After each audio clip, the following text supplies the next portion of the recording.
जय हिंद मेरे प्यारे भाई और बहन, स्वागत है आप सभी लोगों का हमारे आज के इस नए से क्लास में, जिसका नाम है वंशागति एवं विविधता के सिद्धांत। ये चैप्टर है 5, चैप्टर नंबर है 5, बल्कि गलती से यहाँ पर 4 लिखा चुका है, उसके लिए मैं माफी चाहता हूँ। लेकिन ये सारा का सारा ऑब्जेक्टिव चैप्टर नंबर 5 का है। ठीक है, आगे बढ़ते हैं सवाल की ओर डायरेक्ट। पहला सवाल है कि डाउन सिंड्रोम में गुणसूत्रों की संख्या कितनी है? कितनी हो जाएगी? 47। बी सही हो जाएगा। आगे देखिएगा, अनुवांशिकी शब्द किसने प्रस्तावित किया था? वो किया था वेटसन या वटसन। सी आपका सही हो जाएगा। आगे बात करते हैं, ट्रिक्टिकम एस्टिवम क्या है? यह है हेक्साप्लॉइड यानी कि सी। अब देखो, कुछ बच्चे बोलेंगे कि बड़ी जल्दी करवा रहे हैं। भाई देखो, टाइम कम है, आपको ऑब्जेक्टिव सीखना है। ये फायदा बस उन्हीं के लिए करेगा जो कि बढ़िया तरीके से पढ़ लिए हैं सारे चैप्टर्स को, जो कि बढ़िया तरीके से अच्छे तरीके से कहीं पर क्लास कर चुके हैं, बस उनको प्रैक्टिस की ज़रूरत है। उन्हीं के लिए ये क्लास फ़ायदेमंद होने वाला है। और जो बच्चे सोच रहे हैं कि यार हम तो कुछ भी नहीं किए, तो बस एक काम करिएगा।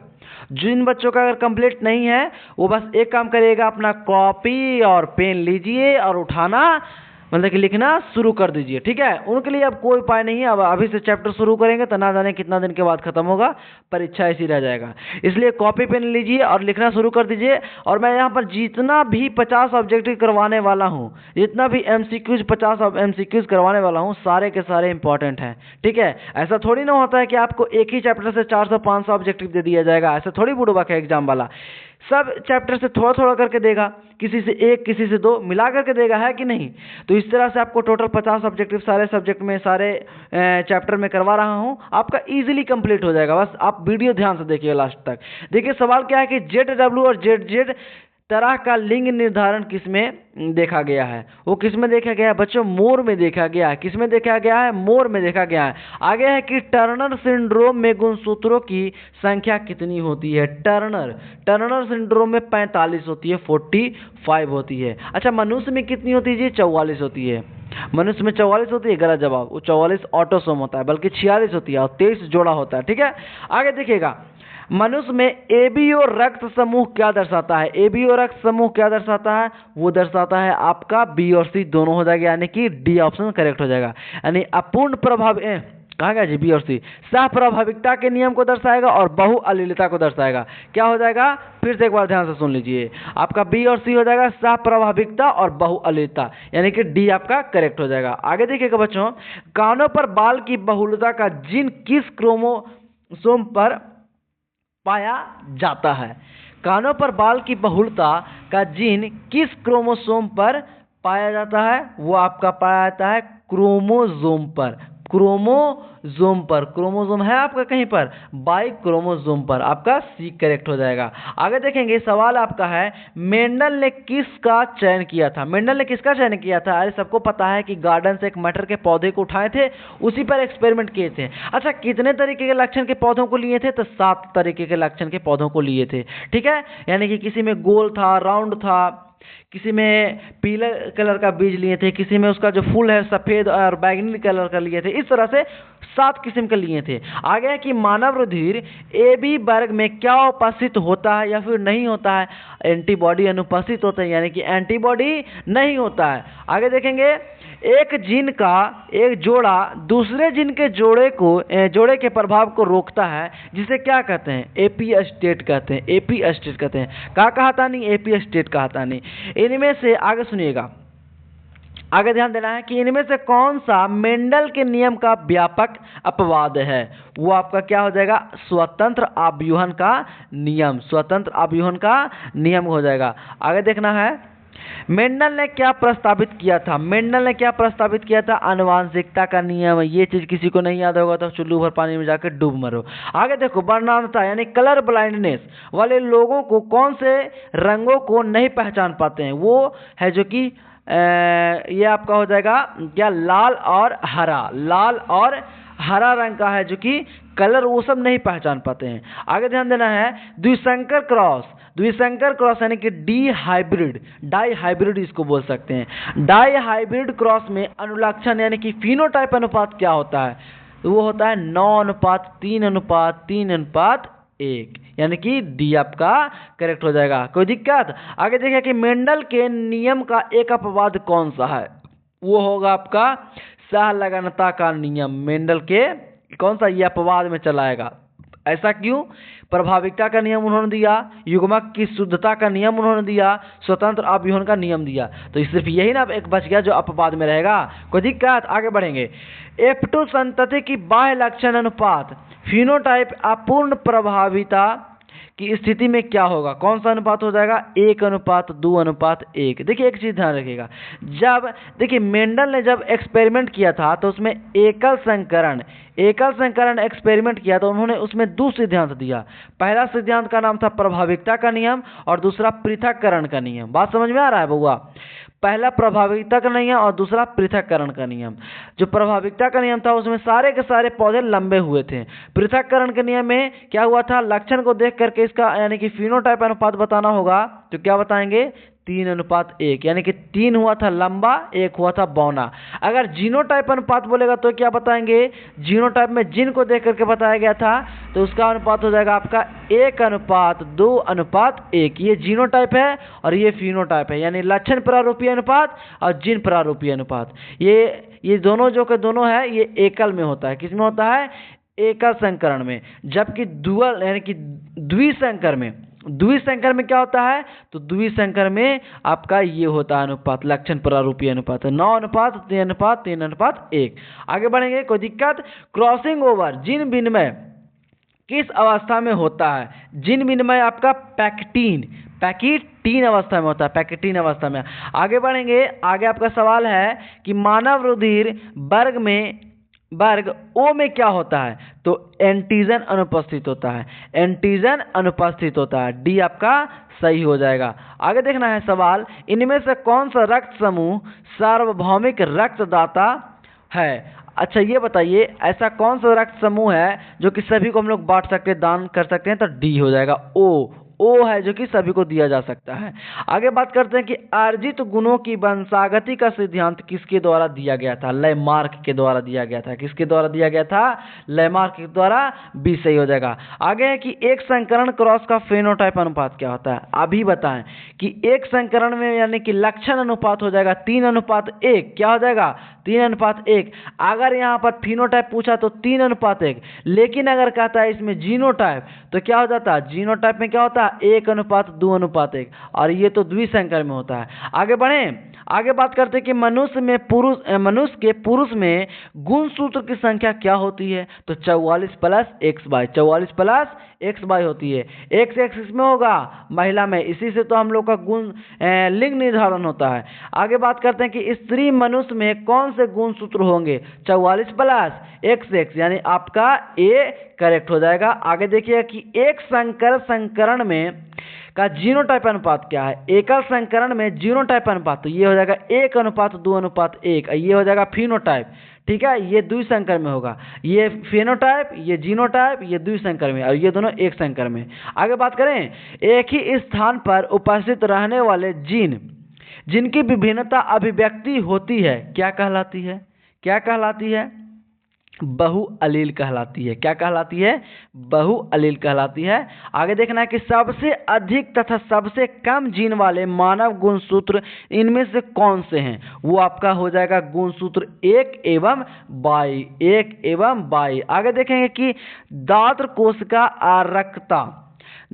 कोश का आरक्ता प्रदर्शित करता है। वो क्या हो जाएगा आपका? प्लियोट्रॉपी, यानी कि बहुप्रभाविकता सी। आगे बढ़ेंगे, 21वें गुणसूत्र की ट्राइसोमी से कौन सा आनुवांशिक बीमारी होती है? डाउन सिंड्रोम होता है। कौन सा बीमारी? डाउन सिंड्रोम होता है। आगे देखेंगे कि एक समान दृष्टि वाली महिला जिसके पिता वर्णांध हैं सामान्य व्यक्ति से विवाह करती है तो संतान में वर्णांधता की संभावना क्या होगी? वो होगी कि 25%। क्या हो जाएगा? ये आपका से होगा कि 25% वर्णांध पुत्र एवं लक्षण प्रारूपी सभी साधारण दृष्टि वाली पुत्री होंगी। आगे बढ़ते हैं, कोई दिक्कत? आगे देखना, पृथक्करण के सिद्धांत को और क्या कहते हैं? अरे बाबू, पृथक्करण के सिद्धांत को हम लोग युग्मकों की शुद्धता का नियम कहते हैं। अच्छा, पृथक्करण सिद्धांत को एक और नाम दिया गया है, उसका ध्यान रखिएगा।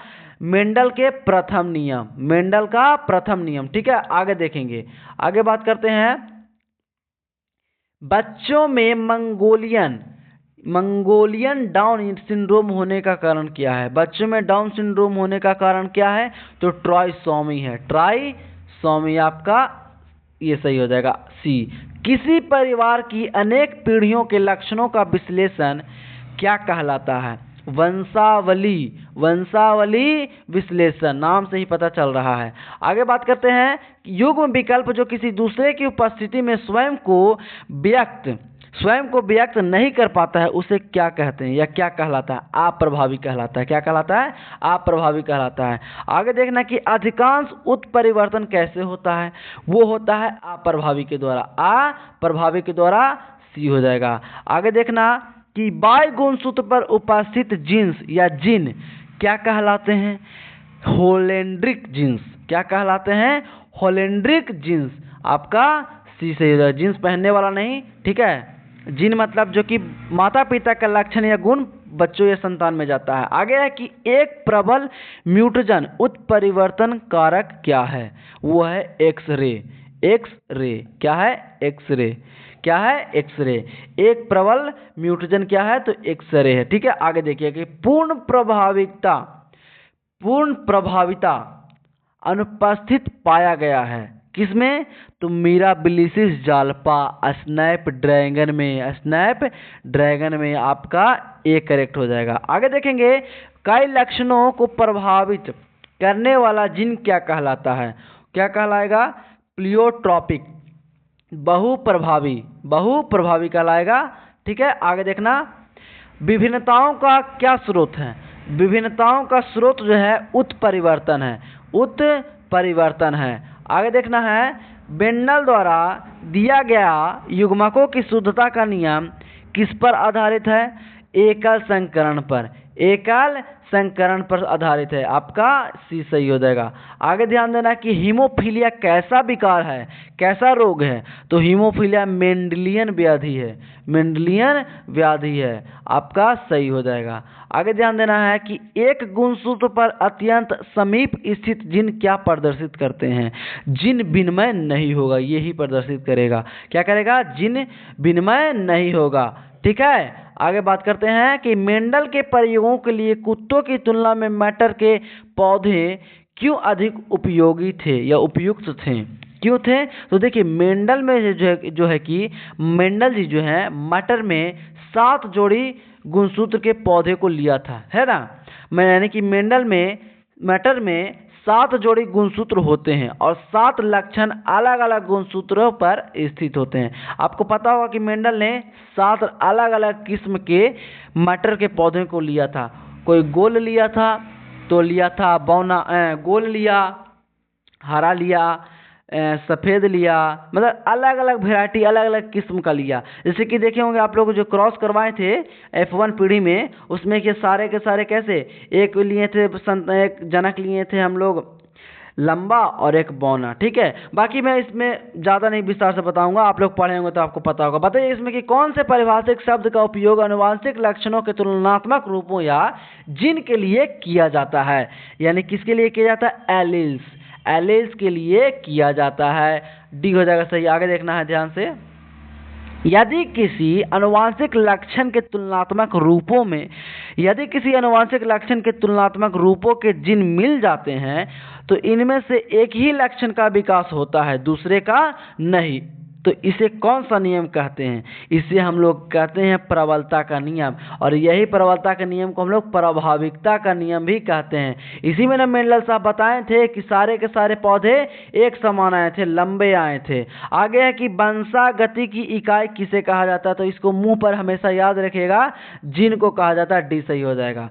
एक लंबे तने वाले और एक नाटे तने वाले शुद्ध नस्लीय पौधे के बीच प्रसंकरण को क्या कहते हैं? उसे हम लोग एक गुण संकर संकरण